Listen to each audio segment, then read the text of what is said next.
제가 지금 부동산 투자 경력 20년이지만 처음으로 1층 상가가 가장 활발하게 매매되는 시기라고 생각을 합니다. 그럼 투자 타이밍을 언제로 잡아야 할까요? 코로나가 회복되고 나서로 할 것인지 아니면 코로나 회복되기 직전에 할 것인지 그게 가장 돈을 버는 지름길입니다. 여러분 안녕하세요. 송 사무장입니다. 반갑습니다. 올해는 지금 이 채널을 보시는 분들께도 아마 지금까지 평년과 달리 정말 작년에는 코로나가 처음 시작됐지만 올해는 그 여파로 인해서 정말 좀 많은 변동성이 있는 한 해가 될 거라고 생각을 합니다. 자, 그러면 저는 상가를 놓고 오늘 한번 말씀을 드려보려고 해요. 앞으로는 상가들이 되게 많이 좀 쏟아지는데 이런 상황에서 어떻게 좀 공실 나지 않는 상가를 구입할 수 있는지, 그리고 이 투자를 할 때 타이밍을 어떻게 가져야 되는지 오늘은 그 두 가지를 제가 말씀드리려고 합니다. 많은 분들이 궁금해 하실 겁니다. 언론에서는 계속해서 공실 얘기 나오고 뭐 미분양, 상가 미분양 얘기 나오고 실패한 얘기가 많이 나오는데 어떻게 좀 좋은 상가를 골라내느냐, 그 부분에 대해서도 좀 질문을 많이 받고 있는데요. 제가 얘기하는, 판단하는 좋은 상가라고 하는 거는 저는 공실이 안 나는 상가, 꾸준하게 임차인이 지속될 수 있는 상가를 저는 좋은 상가라고 합니다. 저는 첫 번째 이런 유흥상권, 먹자골목 상권, 뭐 테마 상권, 자, 이런 상권은 좀 피해야 된다고 생각을 합니다. 실제로 소비자들이 계속해서 그때 유행에 따라서 움직이는 상권은 좋은 상권이 아니에요. 배우 세대가 풍부하게 되어 있는 그런 상가를 고르는 게 전 좋다고 생각을 합니다. 제가 최근까지는 뭐 신도시 상가라고 했지만 신도시 꼭 아니어도 돼요. 주거 밀집 지역이 잘 형성되어 있는 빌라가 많이 있어도 상관없습니다. 자, 그런 곳에서도 상권이 형성되어 있는 사람들이 많이 다니는 동선 부분을 좀 잘 확보한다고 하면, 자, 그런 물건들은 보면은 공실이 좀 그래도 다른 곳에 비해서는 적은 편일 겁니다.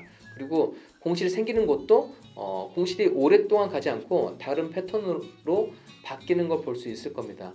또 여러분들 1층 상가를 많이 보시는데 저는 여기서 어떤 업종을 하면 좀 괜찮게 영업 수익이 나올 수 있는지 그 부분을 감안을 해서 투자를 하거든요. 그래서 단순히 임대 수익만 보는 게 아니라 여기에서 어떤 업종이 좀 적합하고 그 업종이 적합한 조건을 갖췄는지 여부를 파악한다고 하면 지상층 아니라 뭐 지하층 상가까지도 골라낼 수 있다고 생각을 합니다. 지금 이렇게 매물들이 많이 나오잖아요. 앞으로 상가를 이용할 부분에 대해서 한번 생각을 먼저 해보도록 하겠습니다. 우리는 평상시에 친한 친구들을 만나게 되면 이렇게 호프집에서 서로 맥주 한 잔 먹으면서 얘기를 나누고 그냥 좋은 시간을 보냈습니다. 그런데 지금은 줌으로 각자 캔을 들고 얼굴을 보면서 화상으로 술을 먹더라고요. 그러면 여러분들도 한번 진지하게 생각을 해보십시오. 나중에 이 코로나의 시기가 다 지나갔어요. 그때는 여러분들 어떻게 하시겠습니까? 그때도 나는 그래도 불안하니까 줌으로 놓고 맥주캔 마시면서 친구랑 먹는 그 문화가 형성돼 있을까요? 저는 그렇지 않다고 생각을 합니다. 이 비대면 비접촉 이 시기가 온 것은 맞지만 다시 돌아갈 수 있는 게 있고 다시 돌아가지 못하는 게 있다고 생각을 합니다. 소비자 입장에서 생각해보면 그러면 그 부분은 원래 상가의 효용 가치를 찾는다는 겁니다. 지금은 다 매물들이 나오고 있고 큰 매장이 있던 것들은 다 문을 닫고 있거든요.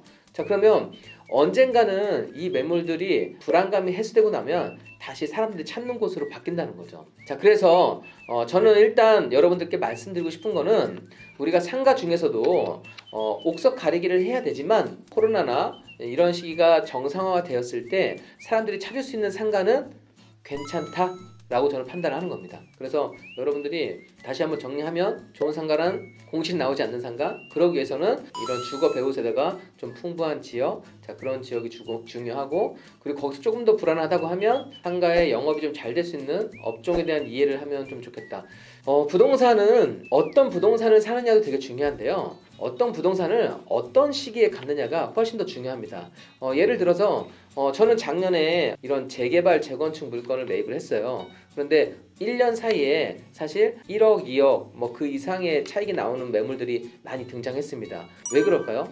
똑같은 매물이라 하더라도 오를 수 있는 시기에 매입했기 때문에 그러한 겁니다. 내가 어떤 부동산을 골라야 되느냐도 중요하지만 어떤 부동산을 어느 타이밍에 들어가야 되고 그 다음에 얼마만큼 버텨내야 하느냐, 자, 그게 훨씬 더 중요하다고 저는 생각을 합니다. 이런 타이밍을 맞춰서 매입했던 그런 부동산은 이렇게 단기 매매를 했던 것보다 훨씬 더 큰 수익을 안겨주거든요.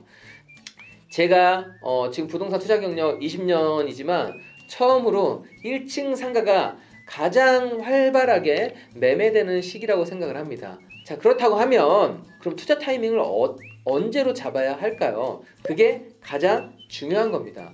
너무 빨라도 안 되고 너무 늦어도 안 되고. 근데 많은 분들께서 딱 크게 코로나가 회복되고 나서로 할 것인지 아니면 코로나 회복되기 직전에 할 것인지, 그러면 보통의 이런 일반 투자자분들은 아니야, 나는 언제 이 또 공실이 생길지 모르고 이런 두려움이 있기 때문에 코로나가 정확하게 회복된 것을 확인하고 매입을 하겠어. 맞습니다. 거의 안전하게 투자하시는 분들 거의 그런 생각을 많이 하실 거예요. 하지만 저는 그렇게 생각하지 않아요. 그 시기가 되면 나와 있던 매물조차도 다시 원래 주인한테 들어가게 돼 있습니다. 매물도 줄어들고 매수자들도 확 늘어나게 돼요. 그래서 내가 원래 원하는 가격에 살 수 있는 기회가 얼마 없을 것 같아요. 투자는 다른 사람들이 하지 않는 타이밍에 하는 게 정말 중요합니다. 직후가 아니라 직전으로 해야 된다고 생각을 하고, 대신에 직전으로 하지만 훨씬 좀 저렴하게 매입할 수 있는 그런 매물이라고 하면 저는 직후에 제 가격을 주고 사는 것보다 직전에 조금 더 저렴한 조건으로 매입을 하는 게 기회가 된다고 생각을 합니다. 그래서 타이밍에 대해서 좀 말씀을 드렸고요. 그 다음에 이렇게 코로나여도 나중에 되면 다시 회복될 수 있는 업종이 무엇인지 한번 고민해봐라. 자, 그런 부분을 생각한다 하면 좀 감을 잡을 수 있을 것 같습니다. 한 가지 예로 제가 2008년 금융위기에 정말 모든 사람들이 투자를 하면 절대 안 돼. 그 타이밍에 정말 대한민국에서 유일했던 것 같아요. 저는 주거용 물건, 상가 이런 물건들을 다 매입을 했습니다. 제가 매입을 했던 이유는 정말 반가격인데도 안 사더라고요. 제가 생각한 전략은 딱 하나였어요. 싸게 매입을 하고 그냥 싸게 임대를 놓고, 사실 그렇게 저렴하게 임대를 놓지도 않았어요. 왜냐하면 매매 가격이 떨어진다 하더라도 임대 가격이 그렇게 막 급락하지 않습니다. 저가에 매입을 하고 그 다음에 저는 또 이 시기에 또 대출도 항상 잘 나왔습니다. 그 대출을 받고 임대를 놔서 그 임대 수익이 대출 이자보다 여유가 있다고 하면 기다릴 수가 있는 거예요. 언제까지? 시장이 회복될 때까지. 그런데 그 시간이 뭐 1년 정도밖에 걸리지 않았어요. 1년도 안 걸렸던 것 같아요. 그 이후로는 계속 상승장이 됐었습니다. 최근에는 이런 부동산 관련해서 워낙에 좀 빠르게 서로가 공유되고 있기 때문에 위기가 지나갔다는 그런 소식도 정말 빠른 시간에 퍼진다는 겁니다. 그래서 그 기다림이 예전보다 길지 않다는 거예요.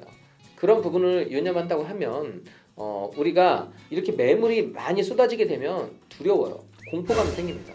그래서 이렇게 좋은 물건들인데 이렇게 쏟아질 리가 있어? 대부분 그런 반응이에요. 그러면 그 매물들 중에서 원래 좋았던 물건과 안 좋았던 물건들이 섞여져 있습니다. 그래서 그 섞여져 있는 물건 중에서 좋은 물건을 조금 저렴하게 매입하고 기다리면 그게 가장 돈을 버는 지름길입니다. 큰 돈을 버는 사람들은 항상 그 원칙이 정해져 있습니다. 이런 위기의 시기가 왔을 때 정말 괜찮은 매물을 사놓고 기다리면 되는 거예요. 그런 전략을 여러분들이 아시면 좋겠고, 사실 싸게 살려고 하면 임차인이 있는 상태보다 임차인이 빠진 상태에서 사야지만이 경매도 싸게 사고 금매도 싸게 살 수가 있는 거거든요. 현재는 공실이지만 또 어떤 좀 옷을 입혀줄 수 있는지까지 좀 임대인이 알면은 훨씬 더 차별화된 투자가 가능하고 또 저렴한 조건에 매입이 가능할 겁니다. 왜냐하면 여러분들 항상 입장을 바꿔서 생각해보면 답이 나와요. 이런 매도인 같은 경우에는 내가 월세를 받고 있으면 됐어, 그냥 나는 월세 받으면 그만이야 해서 여유가 생기지만 내가 상가 주인인데 공실이 생겼고 여기에 대해서 이제 대출 이자를 납부해야 되고 매달 관리비까지 납부해야 된다고 하면 사실 그 불안한 마음에 가격을 디스카운트 할 수밖에 없습니다. 우리는 또 공실 상가를 풀 수 있는 해법을 갖는 것도 되게 중요한데, 그러기 위해서는 업종에 대한 공부를 좀 이해를 조금만 하신다고 하면 차별화된 수익이 가능합니다. 오늘은 여러분들께서 지금 코로나 시기여도 이때 상가를 매입해도 괜찮을까요? 정말 상가를 어떤 시기에 사야 될까요? 자, 이거에 대해서 한번 답을 드리고 싶었습니다. 제 올해 계획은 지금 매입했던 물건들에서 저는 또 사업을 하고 있고요. 또 여러 사업장을 좀 구상을 하고 있습니다. 왜냐하면 항상 이런 시기에 잘 되는 사업이 있고 또 그렇지 않은 사업이 있고 또 이런 시기이기 때문에 원래는 다른 분들의 경쟁에서 제가 사지 못했던 물건들도 좀 여유 있게 쇼핑을 할 수 있는 것 같아요. 원래 A급 물건에 대한 쇼핑을 잘 할 수 없었는데 이런 위기 시기를 저는 가장 좀 좋다고 생각하는 이유는 평상시에 경쟁이 있던 물건들도 경쟁이 좀 덜하다는 겁니다.